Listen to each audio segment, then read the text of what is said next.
तो क्या आपको पता है कि राष्ट्रपति भवन के अंदर राष्ट्रपति भवन के डिजाइनर एडविन लुटियंस जी की प्रतिमा को हटा के स्वतंत्र भारत के पहले भारतीय गवर्नर जनरल और अंतिम भारतीय गवर्नर जनरल राजगोपालाचारी जी की प्रतिमा का अनावरण राष्ट्रपति द्रौपदी मुर्मू जी ने 24 फरवरी 2026 को कर दिया है। तो आइए डिटेल में जानते हैं कि कौन है चक्रवर्ती राजगोपालाचारी जी और इनकी प्रतिमा का अनावरण किस उत्सव पर किया गया।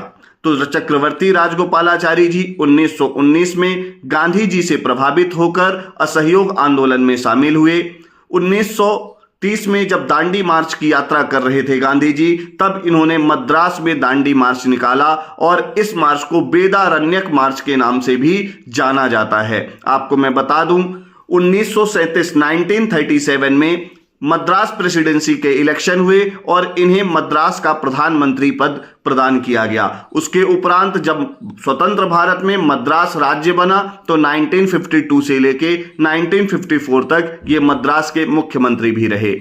बात की जाए 1942 की तो 1942 में इन्होंने भारत और पाकिस्तान के विभाजन की बात कही। उस समय इनका बहुत विरोध हुआ, बाद में उनकी बात सत्य निकली। बात की जाए 1944 की तो इन्होंने राजगोपालाचारी फॉर्मूला दिया कांग्रेस और मुस्लिम लीग के बीच समझौते के लिए। इस फॉर्मूले को गुप्त फॉर्मूले की संज्ञा भी दी गई। 1948 इन्हें भारत का गवर्नर जनरल या वायसराय बनाया गया और ये पहले भारतीय बने जिन्हें गवर्नर जनरल के पद प्रदान किया गया। ध्यान रखिएगा, ये स्वतंत्र भारत के अंदर पहले भारतीय और अंतिम गवर्नर जनरल भी थे 1948 से लेके 1950 तक।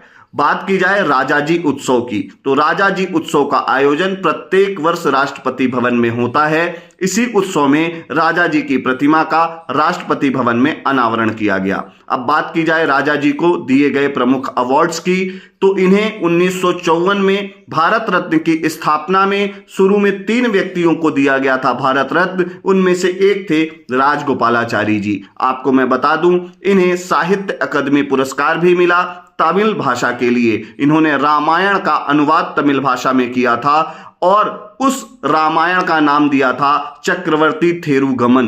क्लियर है? तो आप मुझे फटाफट कमेंट बॉक्स के अंदर यह बताइए कि चक्रवर्ती राजगोपालाचारी जी के साथ साथ और किसे 1954 में भारत रत्न दिया गया। उम्मीद करता हूं आपको कंटेंट पसंद आया हो तो फॉलो करिएगा। Thank you so much.